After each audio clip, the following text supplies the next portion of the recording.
So today what I plan to do is to complete the text, the morning session, and the evening session we will do some practices like the Ramana's puja, the way of worshipping God. So what we will do is I will give you some initiation like tying a red thread and giving you some water to sip and maybe a bindi, like chandan or something here. And then you will go to the deity Shiva and offer a flower, because yesterday that is what you have seen. Offer a flower and prostrate, then come back and sit and chant that Om Namah Shivaya 108 times together. Then Shivoham 108 times. And then do an arati. Then sit and do that pranayama. Next step. Then do all those mental practices which Ramana Maharshi suggests. So let us make it more practical and experimental. So that will be the evening session. So you'll have 1 hour lunch and then we will start doing that. It may take maybe an hour or so. And then if you have some more clarifications, we can do that, and some key words I can give you which you can recite. So those are the things I plan to do today. So it doesn't matter if I go a little fast, that doesn't hurt you, because these are texts you have to read again and again. One reading may not be enough. So this is not a text to be read and thrown away. Not a consumerist text. It is a contemplative text. Contemplation means you have to read and revise and read and then teach. Maybe you have to teach this text too, so that it will go fully into you. For that we must know certain words, key words. How to pronounce those words, key words. So those key words must become part of your thought process. So that's how we will be working on this text today. So yesterday Ramana Maharshi defined what enlightenment is, what spiritual attainment is. It is abiding in your heart, abiding in that blissful consciousness with a silent mind. And there are 4 paths, he said. You can work on your devotional aspect, or do work without personal expectations, or through pranayama quieten the mind, or just observe and gain that state. So enlightenment is defined as centering or coming to abide in your blissful self. In another way you can say enlightenment is living happy, being happy. So if you are happy, then you are enlightened. If you are unhappy, you are unenlightened. Period. So how do I do that? So it may take some time, because we are habituated to be unhappy. We are habituated to find our happiness in unhappiness, because that is unhappiness is known to us, and we feel little secure in being unhappy. When we are happy, we feel something is wrong is going to happen. So it seems that unhappiness is the dominant state, or the main state of mind, most of the time. So enlightenment is defined in a very simple way. Again,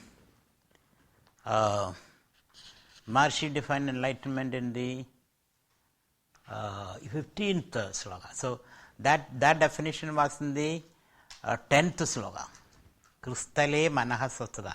I requested you to underline that sentence. Kristale manaha swasthada. Manaha, mind. Swasthada. Swasthada means swas means stha, abiding in oneself.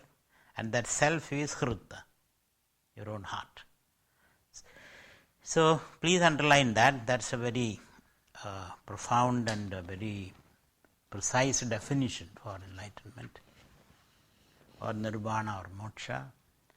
And another, in the 15th sloka, he again defines nashta manasa, when the mind is entered,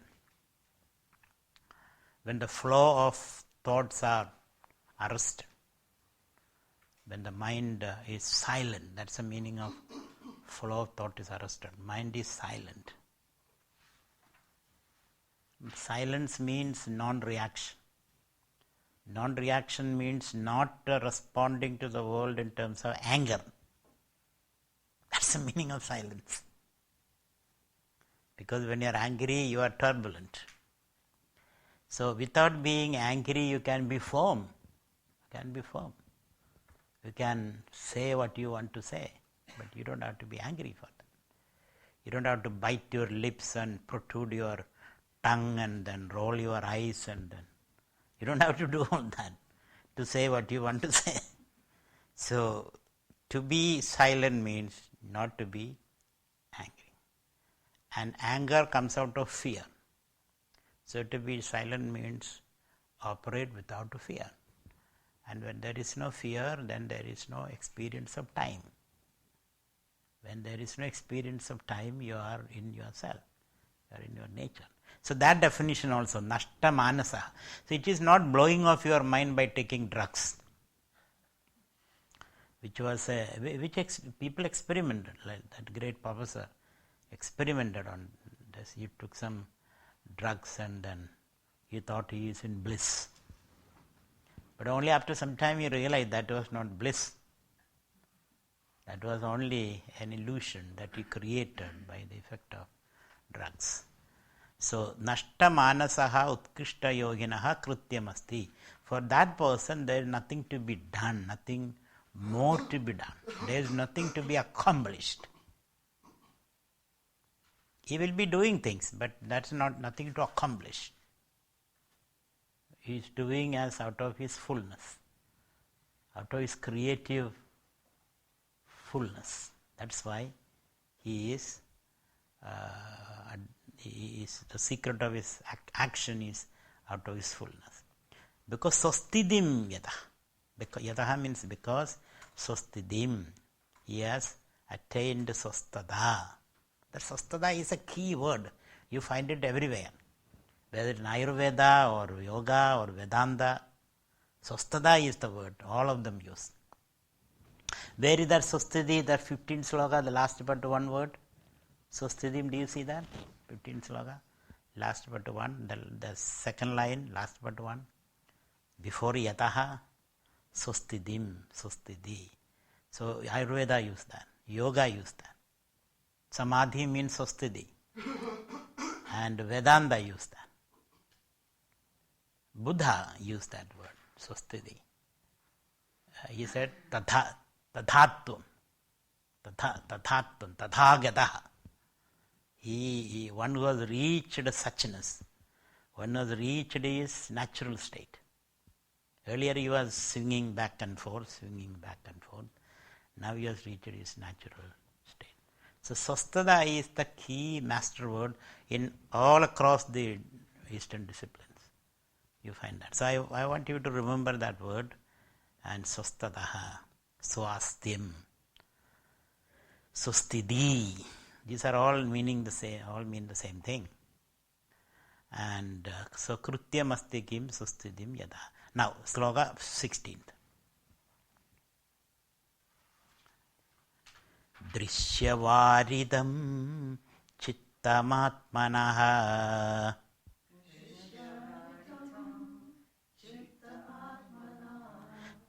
ചിത്വദർശനം തത്വദർശനം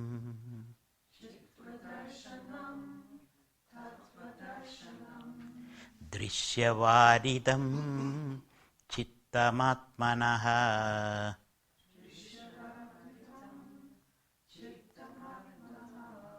ചിത്വദർശനം തത്വദർശനം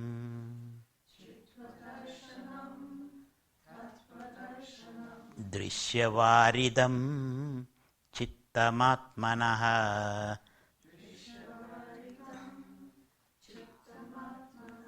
ചിത്വദർശനം തത്വദർശനം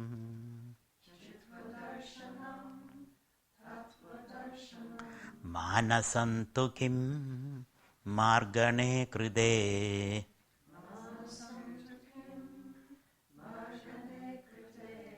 നൈവ മാനസം മാർഗ ആർജവാത്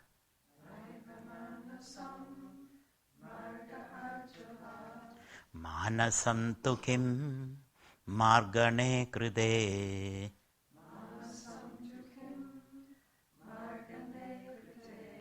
നൈവ മാനസം മാർഗ ആർജവാത്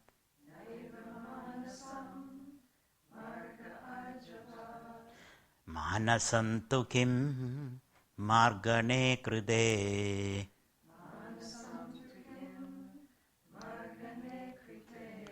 നൈവ മാനസം മാർഗ ആർജവാത്. So when you read Ramana, you feel like you are kayaking in a quiet lake. That's the feeling you get. Or like a wind passing through the bamboo forest, quietly making slight noises. A crack here, a noise there, so it's slight. That's the feeling you get. It's a quietly sailing in your own consciousness. That's the feeling. Ahamayam 19th. Ahamayam kudo bhava. Yes, 18. Vrittayastvaham vrittimasridaah.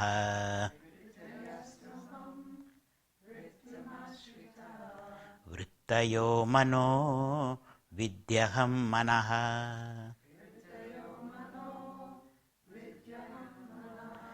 Vrittayastvaham vrittimasridaah.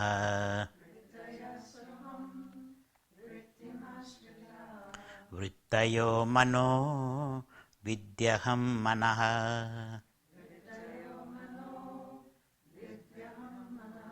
Vrittayastvaham vrittimasridaah.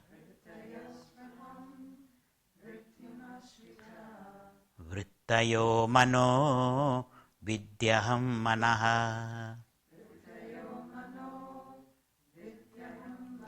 Ahamayam kudo bhavati chinvataha.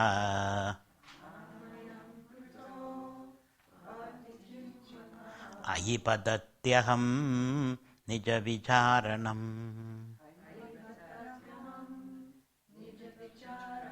Ahamayam kudo bhavati chinvataha.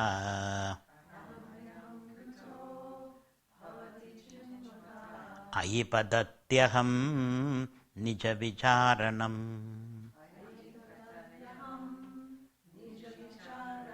Ahamayam kudo bhavati chinvataha.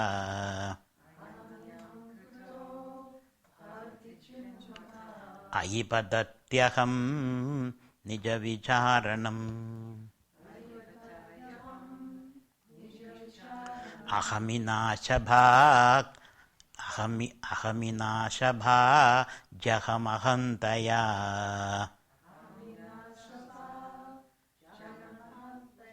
Spuradi krusvayam paramapurnasat.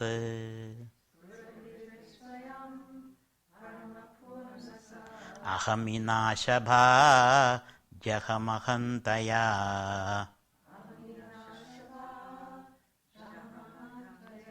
Spurati krusvayam paramapurnasat.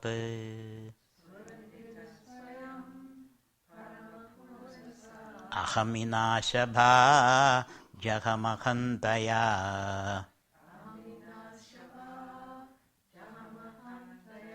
spurati hrisvayam paramapurnasat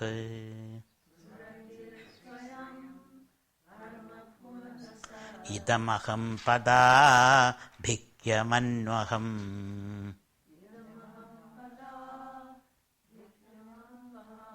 ahamilinake pyalaya sattaya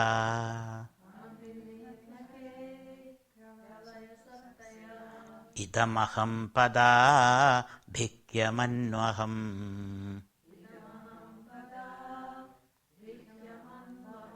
ahamilinake pyalaya sattaya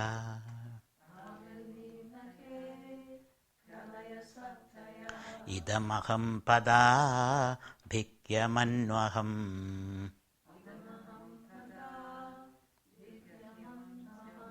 ahamilinake pyalaya sattaya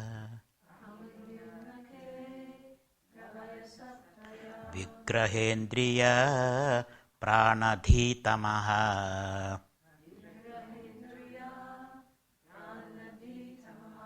nahamekasat tajjadam hyasad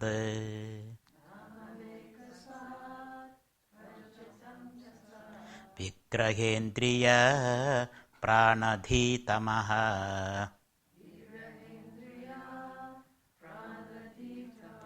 nahamekasat tajjadam hyasad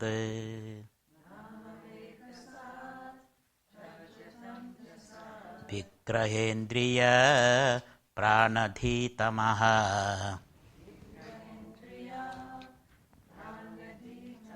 nahamekasat tajjadam hyasad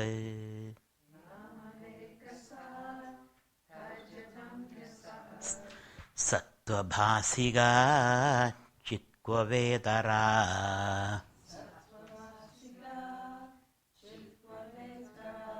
sattaya hi chit chittaya hyaham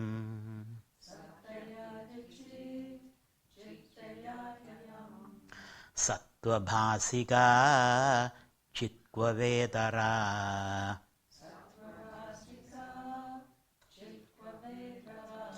sattaya hi chit chittaya hyaham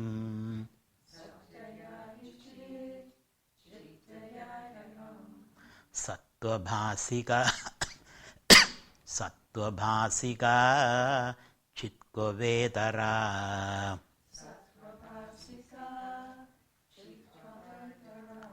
sattaya hi chit chittaya hyaham.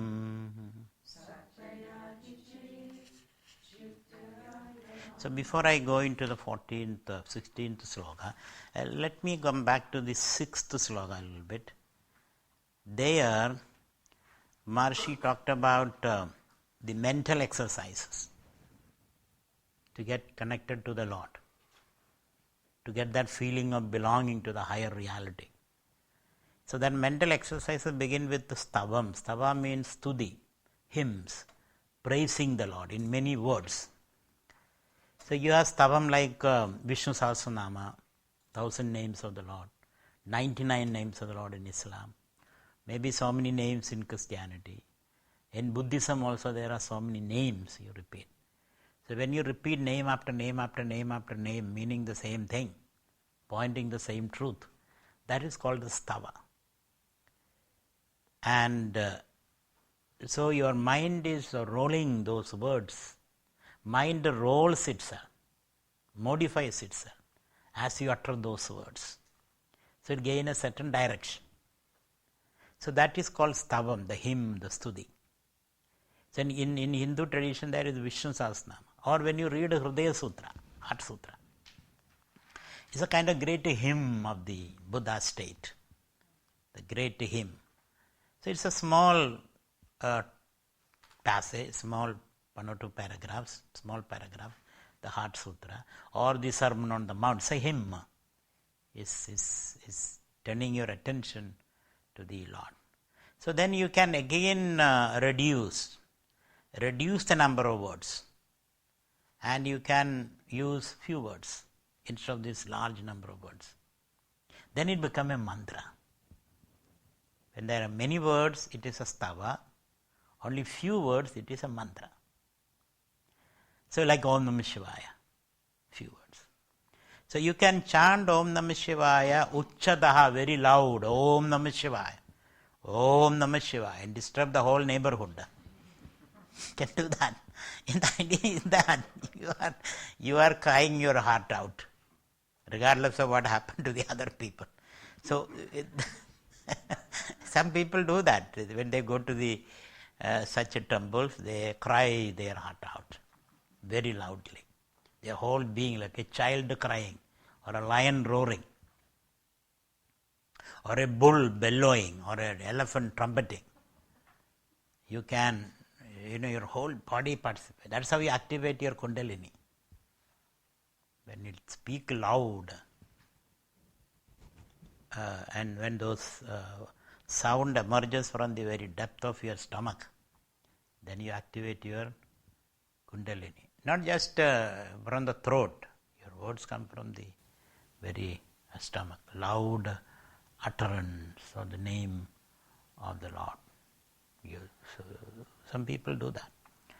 And then you feel very relieved and relaxed, and you have taken out your negativities and you have created positivities, all those feelings you get by this loud chanting. So it can be so many words or a few words.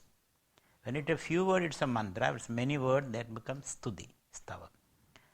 And then the same thing you can say mantadaha. Mantadaha means in whispers. Only your lips move. Only you can hear what you are saying. Om Namah Shivaya, Om Namah Shivaya. Nobody else can hear. People may wonder what you are muttering, but only you know what you are saying. That's called mantada, in whispers. Then you can internalize it. And then it becomes chittajam. It becomes internalized. Mental chanting. Still you are making an effort to chant. Mentally you are chanting. There is an effort. Lips are not moving, but the mind is modifying in terms of that. There is an effort involved. Chittajam. Then that also you drop. That also you drop. And then you are immersed in the meaning of those words without uttering anything. That is called dhyana. So loud use of words, so many words, then a few words, then that become whisper, that become mental, that also you drop, and then you are immersed in the meaning, the effect, the afterglow of the word, of those words. That state is called dhyana. So it is not simply sit down and close your eyes and say I am meditating. So you create that energy, you create that feeling, you create that situation, and then you get immersed in it. Then there is real meditation. That's a kind of, this is called Upasana meditation. Then there is a Vipassana meditation which you are going to say now. Upasana means you are immersing, you are focusing and immersing in that. And now another method Maharshi says here, 16th sloka. Drishyavaridam atmanaha chittam. Three things are there. Atma, chittam, drishya. Drishyavaridam atmanaha chittam. Atmanaha means your own, one's own. Chitta means mind. Varidam means withdrawn. Varidam, withdrawn. When you withdraw your mind from the sensate world, Drishyam means the sensate world. Sound, taste, smell, etc. Drishyam means that which is seen and experienced. Drik, Drishyam. Drishya. Do you see that word Drishyam there? That simple word indicates the whole universe, which surrounds you, tempts you, teases you, draws your attention, misguide you, and when you are in its trap, they crush and reject you. That is the Drishya world. The world has a way of enticing you and then rejecting. So, you know what is the world? What you see, what you touch, what you smell, what you taste. And then you get into that. Then after some time you feel miserable. So that world, drishya. So drishya world. So drishya, the world, and which at this point provokes a desire in you. Provoke desire. Provoke likes and dislikes. That's how your mind is disturbed. What is the like? I want this. What is dislike? I don't want this. And the pity, the irony of the world is whatever you don't want will follow you. Whatever you want will run away from you. This is the nature of the world. So thus the world is playing with you, like a cat and mouse game. So at this point, the seeker has had enough of the world. So he says, I am not going to be tempted by the world. I watch the world, enjoy the world, but I am not tempted by the world. I take only what is necessary from the world. I am not going to react to everything. Like the Muslim people, they read some book which is critical of them and they get angry. Why are you reading the book? That book may be there, you don't worry about it. That book is not coming and exposing itself. You go, open the book, you go poke your nose into the filth and they say it is filthy. Why do you do that? There is no need. So this way, the world is there, but world is not causing any harm to you. It is your interpretation and your mind which getting affected by the world. So now we have become wise. Therefore, drishya varidam means a mind which has withdrawn from the temptations of the world, which may be very unpalatable to the American mind, because you all want to consume. So here he says, withdraw a little bit. So drishya varidam, when the mind observes the world and sees the transient nature of the world, and when the mind sees the transient nature of the world, the mind is not unnecessarily captivated or fascinated by the world. The world is no more an object of consumption for you. The world is an object of contemplation for you. That's the drastic change happens. At this point, whatever you see, you have to eat, isn't it? Even if it's a bug, you have to taste it. It's very surprising. Here's a bug. It's not good. It smells bad. Or anything you want to taste it. Otherwise, you don't feel what it is. So therefore, he says, the world is an object of contemplation, not consumption. The world is there to observe, not to dominate, to be dominated, to be destroyed or disturbed. So that mind, drishya varidam, a contemplative mind, which is not excited or scared by the world. It doesn't unnecessarily get caught up in the world. Drishya varidam. Chittam, that mind. So earlier the mind was caught up in the world and struggling and fighting and then exhausted and all that kind of mind. Now it's sitting quiet. So it's a qualitatively different mind now. The drishya varidam chittam, a contemplative mind. A contemplation means this. Contemplation is not simply closing your eyes and sitting and worrying about what is happening outside. Contemplation is understanding the transient nature of the world, and therefore, since the world is transient, you don't have to get into the world, just watch. If it comes, okay. If it goes, whatever comes, fine. Whatever goes, okay.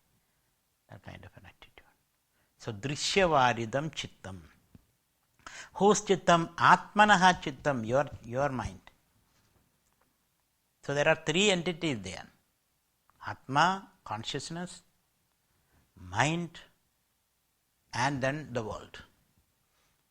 So, the consciousness reflected in the mind light up the world. And when the world is lighted up, then the desire arises. Then all the problematic pursuits. So, when the mind is contemplative, like a very calm lake, then what happens?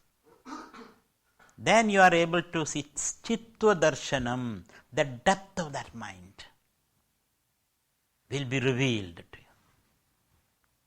So, Darshana means experiencing or seeing. Chittva means the depth of that mind, the deeper levels of that chitta, that is Chittu, the sense of that chitta. Chittum. Chittva Darshanam. Then there is the experience of the deeper blissful dimensions of your own self, whose shadow you see outside, and then you are trying to catch the shadow. The shadow can never make you happy, because as you reach the shadow disappears.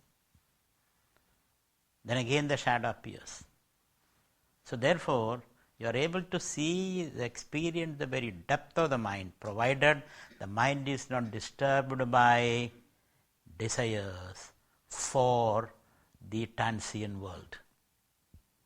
So when the mind is not disturbed by desires for the transient world, then alone it becomes quiet and reveals its own depth, which is all bliss.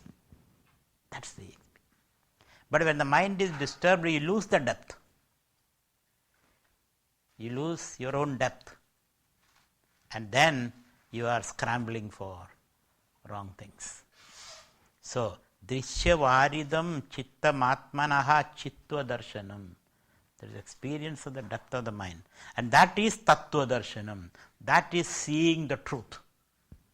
Tattvam. Tattva means the nature of truth. Tasya bhavam tattvam. Then you see or experience the nature of truth. So, Drishyavaridam Chittamatmanaha Chittva Darshanam. So, Chittvam is Tattvam. Truth is the depth of your own mind, is hidden in the deeper levels of your own mind. At this point, you are not able to see it because the disturbed state of mind. Disturbance is because of the desire for the world. So, thus, quieten the mind and plumb your own depth. The depth psychology and all that. So, you can raise. So, let us read that. Drishyavaridam Chittamatmanaha Chittva-darshanam Tattva-darshanam.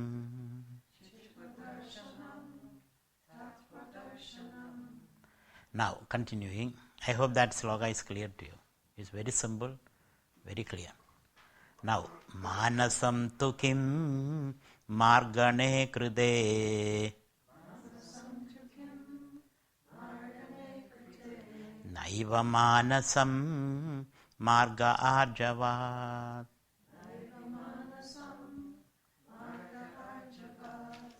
Now, mind, manasam, mind.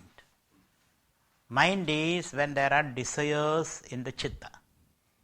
Chitta disturbed by desires is called the mind. When the mind is quiet, then it is called chitta. That is a difference if you want to make. So mind is disturbed and chittam disturbed by the mind. So like waves in the ocean. There are waves in the mind, which is called vrittis by Patanjali. And the waves are induced by either the external sensations or your own past memories. So sometimes when you sit doing nothing, you start laughing, crying. I wonder, why are you crying? Some memory comes. Some memory comes to you. Or you are laughing, some memory comes to you. So when the sensations are not impacting on the mind, even then the mind can modify. And the cause for the modification is explosion of memories. And the older you are, the more memories memories, the load of memories are more. So, I see sometimes 90-year-old man sitting and smiling. I ask, what is happening? Oh, I suddenly remembered my college days. That's why I am laughing. So now there is nothing to laugh. So memory explosion can cause a mode in the mind, a vritti. And it can give you a very, very real experience. That's why you cry and laugh and all that. Or a new sensation. So when the mind is free from all this, then it becomes pure mind or chitta. So manasa, and now when this desiring, angry, lusty, greedy, frightened mind, which you are not comfortable. You are not comfortable with that mind. If you are comfortable, there is no problem. You are not comfortable with your anger, your lust and greed and fear. And you want to get rid of that mind. And how do you get rid of the mind of these destructive emotions? Sometimes you read a book, then you pick up new words. You are not able to, by reading a book you will not. Or maybe you take a cold bath, temporarily you are free, again it comes back. So how do you get rid of those mind? Or you curse yourself, or you some other trick. How do you bring the mind under certain order, bring the mind to a certain order? Maharshi's method is just watch the mind. Just watch the mind in those destructive modes. When a child cries, you may shout and scream and beat the child and then to stop it crying. It will only make the situation worse. The best method is hold a mirror to the child. And he will see his distorted, contorted, ugly face. And he start laughing. He just watch it and he start laughing. This is not what I want to look like. So similarly, when the mind is in that ugly disposition, you have to only watch. Buddha also said the same thing. He said, whenever you are angry, come to me. So Ananda said, the problem is when I am angry, if I think of you, then there is no anger. So the best way to manage your emotions is to watch it. There is no point in reading or doing something about it. You don't do anything about it. Just watch. Just be aware of your emotional disturbances. So manasam tu kim margane krude. Margane means when you inquire. When you inquire, what is this mind? When you reflect, when you watch. And this inquiry should be without any verbal judgments. It is not that it's a judgmental critiquing or inquiry. It is a non-judgmental inquiry. Don't use words. Oh, this is psychosis, this is neurosis, this is that, and then this is, don't use those words. It should be a non-verbal, non-categorical inquiry. That's what all religious people say, don't judge. Non-judgmental.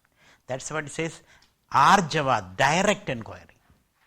Arjava means direct, without the modalities of psychological categories. Arjavam, direct inquiry. Simply watch. You are not bringing the words or terminology. Because if you look into there is you can find hundreds of words to describe that state. And then when you use words, then it becomes real. That's why in America, 90% of people have got some psychological problem or other. In India also they have, but they don't know it because they don't have the words. So they pass for healthy people. Here you get excited, then there is a solution, then there is a training, then there is a psychologist, then these people come, and then a big market economy comes out of that. So everything is commodified. In India, that is out of the market mechanism. Maximum you do is go to a temple, that's it. That's all what you do, or chant a mantra. Or you say he is like that. Let him be like that. I have seen when I was growing up in our extended families, there were a lot of crazy people, but they were normal for us. But when I look now, they all look crazy. One will sit in a corner, won't speak to you. Other is frantically running around. Somebody is doing something else. So all kind of crazy people, but this was all normal. In a scale of 1 to 10, they have some place somewhere. So this is how we solve problems, by accepting it. Here you don't accept, so therefore you need a solution. You need something to be done. And the more you do it, both the doer and the party to whom things are done, both become crazy. So therefore, it's very funny. You must look from the moon to see the funny situation, what is happening here. So, manasam tu kim margane krude. And in the Zen monasteries, I was told that mad people are put there. Where else they can be put? Because there is no asylums those days. They put there, and what they do, they are given the bucket with a rope tied to that, and they will be asked to draw water from the well. But the problem is the bucket has all holes at the bottom. So by the time the bucket reaches the top, there is no water. So this man is wondering, what's the matter? Again he will dip the bucket. So finally he will discover this is the reason that the bucket has got holes. And when you discover that, you are cured. Till you discover that, you are in the ashram. When you discover you are cured, you can go. Because when you discover, otherwise you won't discover. When you are in a disturbed mind, you don't discover that. You think that's my mistake. I am not able to draw water, there is something wrong. Again he tries, again he tries. So one day suddenly strikes him, oh, this is the reason. Then he goes and complains to the master, why did he give me such a bucket? Okay, I made a mistake, now you can go. Then he goes. So that way this man remains employed, and then he is healthy because he is doing this and he has something to do, and he is not disturbing the master. Master can do what he wants to do. And when he discovers this, you can go. So both are happy. There is no other problem at all. So here, manasam tu kim margane krude arjavad, marga arjavad. Marga means inquiry. Arjavad, when it's a direct inquiry without categories, without using words and description. So it's a non-descriptive look. When you look like that, naiva manasam, you find there is no mind. No mind means no destructive emotions in that mind. So Maharshi's belief is destructive emotions is not natural to you. Destructive emotions are an aberration which comes out of some ignorance or whatever. It is not a natural state. So what you have to do, bring the mind to its natural state. Then all those destructive emotions disappear. Manasantu kim margane krude, naiva manasam margarjava. Again, this is the way to attain silence.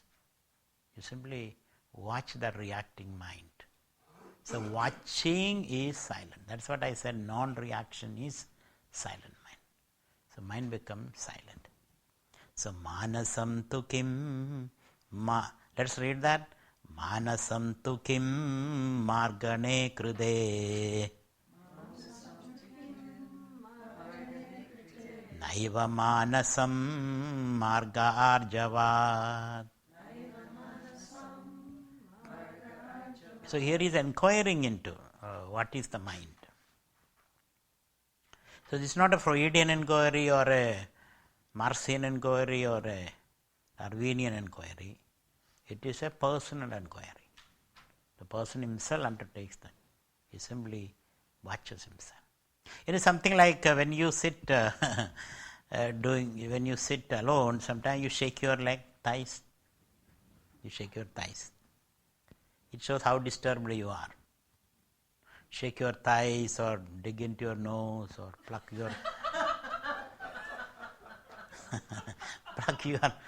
your hair or make notes on your the dhoti and all that. But when you shake your leg, if you become conscious of that, then you don't. Unless you want to do it deliberately. If you become conscious, then you don't shake your leg. You don't dig into your nose. You don't bite your nails. There are people who bite their nails, again showing their disturbance. I've seen very scholarly people, great scholars. They bite their nails. They roll their buttons. Very scholarly. This all shows the tension, disturbance, performance anxiety, as they say. So when you become conscious, then you don't do it. That's not your nature. It is an expression of your unconsciousness, mechanicalness. So Maharshi's method is direct, without any mental constructs, intellectual constructs you are watching. Manasantu kim margane krude, naiva manasam marga arjavat. Now, next. Vrittayastvaham vrittimasridah. Vrittayo mano vidyaham manaha. Now here he gives the map of your experience, an experiential map. He says, Vrittayaha. Vritti means modifications of mind, thoughts you can say, modification of mind, cognitive states of mind, Vrittaya. So Patanjali talks about 5 vrittis, which I don't want to explain now, maybe we'll explain in some other context. 5 vrittis are discussed by Patanjali. And so all your mental activity can be reduced to 5 activities, classified into that. And then he further classifies that 5 vrittis into 2 vrittis. Klishtam, aklishtam, pleasant and unpleasant. Then he further reduces into 1 vritti, unpleasant. So finally he reduces the entire mental activity into 1 experience, unpleasantness. That is what you, at the end of the day, that is what you have. Unpleasantness. In between, a little bit of pleasantness here and there you get. Even that leads to unpleasantness. As why Buddha said, dukkham dukkha, and ultimately it is all dukkha. Even what you do with the good intention ends up in unpleasantness. Bad intention, of course. So therefore he says, ultimately all the vrittis can be reduced to one vritti, dukkha vritti. So let's not go into that. So here let's say the mental modification. So that's not the end of the story anyway. That dukkha vritti is not the end of the story. Please don't think that Patanjali is a pessimist. He is not a pessimist. He is taking you to that, to the brink, and then is the land of bliss. So he is trying to take you to that position. From there you can jump into. So he says vrittayaha. Vrittayaha means the modifications of the mind. And it is this modification which reveals the world for you. So meaning the entire world of experiences can be reduced into 5 vrittis. So, okay, so what is the world? Can you reduce the world into something? Yes. The world can be reduced to mental experiences. That's a vritti. If there is no experience, there is no world. The world is nothing but your experience, perception. So that experience is the modification of mind. Vritti is called by Patanjali, Vedana by Buddhism, Vedana, perception, Vedana. And this experience, which is 5, meaning you are from womb to tomb, all your experiences, from morning till evening, all the experience, inner and outer, everything. Everything can be reduced into these 5 modifications of mind. And these 5 modifications of mind happen when the ego is active, when the I is active. So the world is reduced into 5 modifications. The 5 modifications are available or appear when the I appears. When you are not there, then there is no experience for you. How do you know that? In deep sleep, there is no experience. Because there is no I experience. In deep sleep, there is no I experience. Nobody sleeps with the knowledge that I am sleeping. There are no thoughts, no experience. That is why even in the class you can sleep blissfully, because you don't know you are sleeping. If you know you are sleeping, you won't do that, because you will be embarrassed. But when you are in deep sleep, there is no embarrassment also. So therefore the world is nothing but 5 thoughts. These 5 thoughts are nothing but I thought. That's another modification of your antakarana.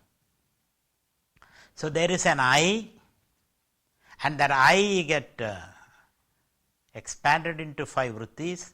Those 5 vrittis get expanded into the world.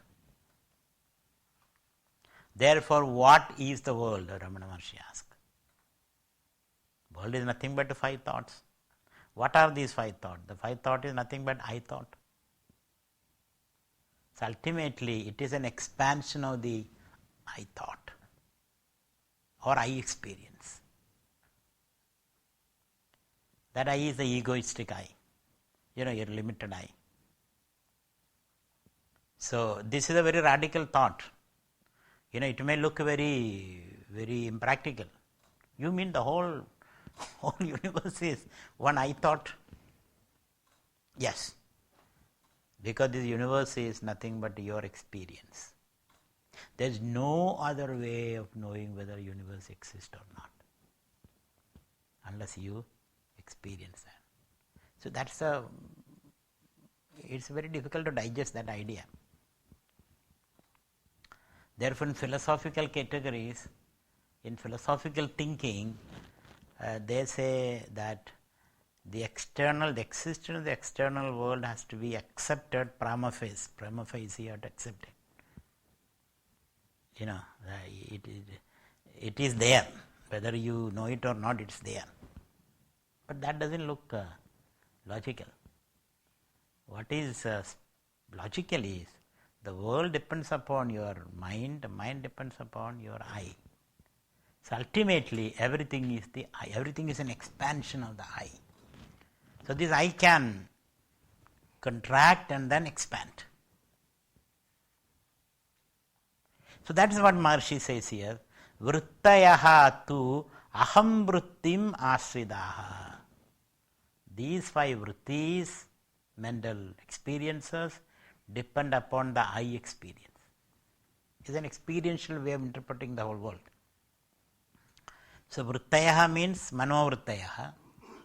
Aham vrittim. Aham vritti means I experience. Asridaha depends. Maybe that is why Jesus Christ said, you can reach God only through me, only through I. That I is this I. You have to reach that I and then go beyond. So, vrittayaha tu aham vrittim ashridaha. These 5 mental modification depends upon one single vritti, which is called aham vritti, I thought. And these mental modification, of course, mind. Vrittayaha manaha viddhi aham manaha. Therefore, I thought is mind. It is ego is mind. So there is an I thought, there is 5 mental modifications, and there are worldly experiences. So worldly experience can be reduced to 5 thought can be reduced into 1 I thought. Therefore, I is the mind is the world. Therefore, world is I. Is it not? If I is the mind is the world, then world is I. A is B and B is C. The A is C, isn't it? I hope that mathematics is very simple. So similarly, if A is B and B is C, then C is A. So similarly, if mind is the world and mind is I, then I am the world. It's your own construct. The world as you experience today is your own ego construct. So vrittayastoham vrittim ashridaha. Vrittayaha manaha. Mind is nothing but these vrittis. And these vrittis are nothing but aham. Therefore, I and mind are the same. Mind and the world are the same. Therefore, world and I are the same. Therefore, you are the world. Period. You are the world. If the world is miserable, that's your creation. The world is better, it's your creation. You are the world. It requires a lot of contemplation to get it to your system. It's not that easy to get it to the system, because we are lived a different lifestyle for a long period of time. To get into the system, it takes time. That I am the world. I create my world. I am responsible for all those things you can derive from there. So, vrittayo mano vidyaham manaha. Now your question is that, where did this I come from? Because this I appears and disappears. Isn't it? In deep sleep, this I disappears. And when you wake up, the I manifests. And I manifest, thoughts manifest. Thoughts manifest, the world manifests. Therefore, the next question is that, where did this I come from? This egoistic notion. This separate identity. Where does it come from? Why do you inquire that? Because it appears and disappears. In deep sleep, it is not there. In a state of unconsciousness, it is not there. So where does it come from? What is the ground, the foundation, the source from where I thought comes and I thought goes back? So the birthplace and the burial ground of the I thought comes See, the mind becomes very, very subtle now. That is why Ramana Maharshi never moved, because this thought gripped him. Because now he is not running around the world, because he is reduced the world into these five vrittis into the I thought, and he is trying to see the root, the very foundation of this I thought. Where does it come from? When you are gripped by that thought, you become utterly silent, and then it's a different state. Right. So, next 19th. Ahamayam kudo bhavadi chinvataha aipadatyaham nija vijaranam. So you continue your inquiry now. Aham, I am, aham kutaha bhavati. Kutaha, from where? Bhavati appears. Who? I am aham, this I thought. Where does it come? Aham, I am kutaha bhavati. When you inquire like that, Chinnada means when you inquire. On inquiry of where did this I thought arise? Nija vicharanam. So nija means the root. The root of that I thought. The very foundation of that I thought. Very source of that I thought. Nija. Nija means the root, the foundation, the source. Nija vicharanam. So aham, I am kutaha bhavati chinnadaha nija vicharanena. By inquiring into the root, something very marvelous happens. What happens? I padadi aham. I aham padadi. This I disappears. Just as on an inquiry you find all these are disappearing. This I suddenly, the ego suddenly disappears. Nature which I aham padadi. You simply disintegrate, disappear. Like in the sunrise, the mist disappears. And all the ghosts that you saw in the misty, cloudy, space, then all those ghosts also disappear along with that. I disappear. Nija vijaranena, on inquiry. Then what happens? Then what happens is the question. Buddha said, don't ask me further questions. Don't ask me any other question now. Because you are not there to ask that question. If you are asking that question, you are not conducting the inquiry. It's something like a person who is in deep sleep says, I am sleeping. So, if in deep sleep people say you are sleeping, I know you are not sleeping. So therefore, if you ask that question, then what happened? Buddha says, you are not doing your homework really. Therefore, I am not going to entertain that question. So that question is blasphemy in Buddhism. What happens beyond that? Keep quiet, he will say. Shut up and get out, he will say. There is no more question. Because who is there to question that? That I is gone. And till the I is gone, your job is to inquire. So therefore, and here, ahami nashabhak, when this I disintegrates, disappears on inquiry, when you turn your attention to the root of that I, inquiry, ahami nashabhak. Nashabhak means it attains, it goes invisible, it disappears. It attains death, that I dies.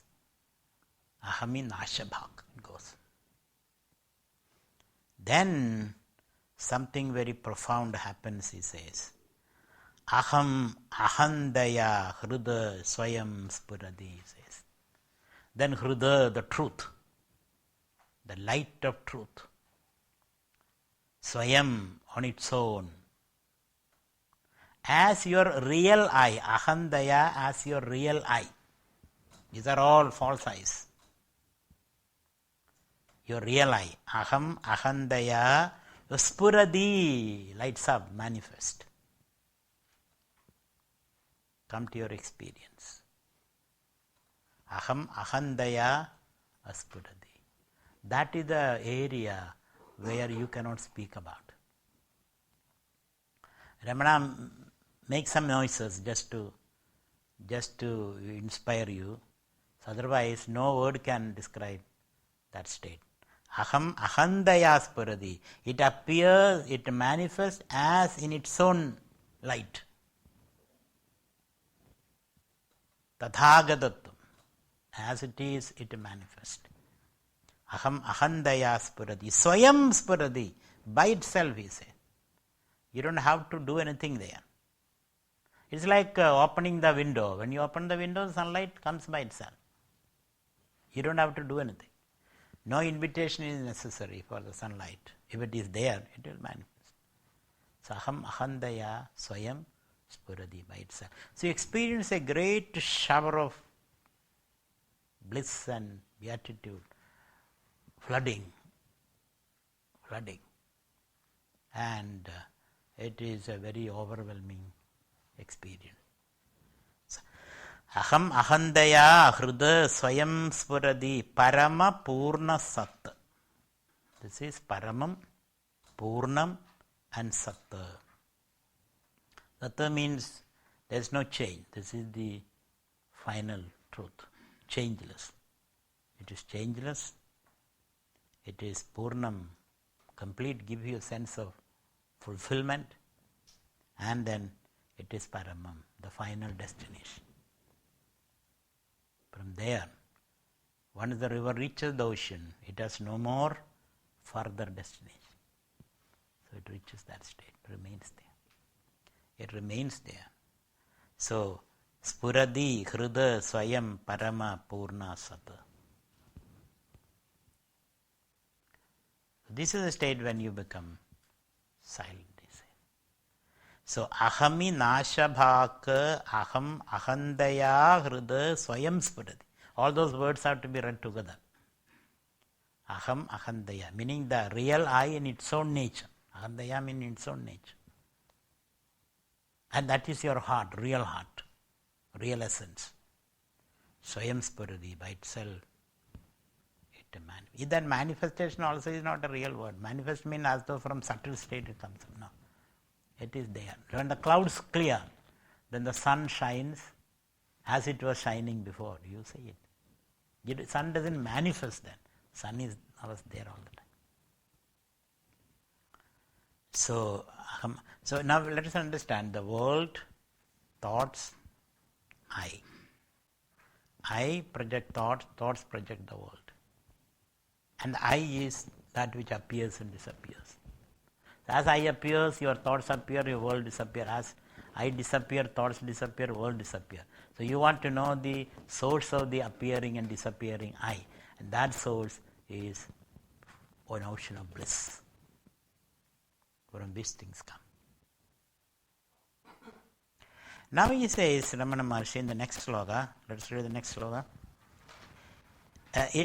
You may think we are going a little fast. We are not. Because you'll have to come back and go back and forth for a couple of times. Then alone it become all become very, very simple. Very, very simple. Not that difficult. 21st. Idamaham pada bhikyamannvaham ahamilīnake pyalaya sattaya.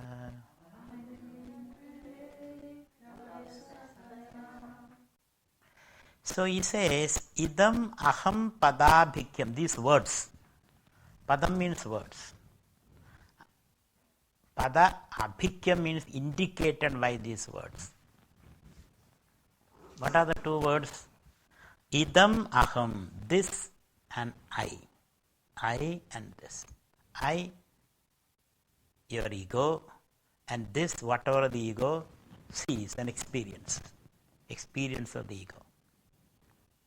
Technically, the ego is conditioned consciousness. I am not going into those technical words. That is another way of looking at the whole. So, ego is a conditioned consciousness. So, that ego experiences the world. So, there are two entities in every experience, two factors. One, the ego, thus the perceiver, and the perceived world. So, the ego, the perceiver, is called aham, and what he perceives called idam. Aham, idam. So, the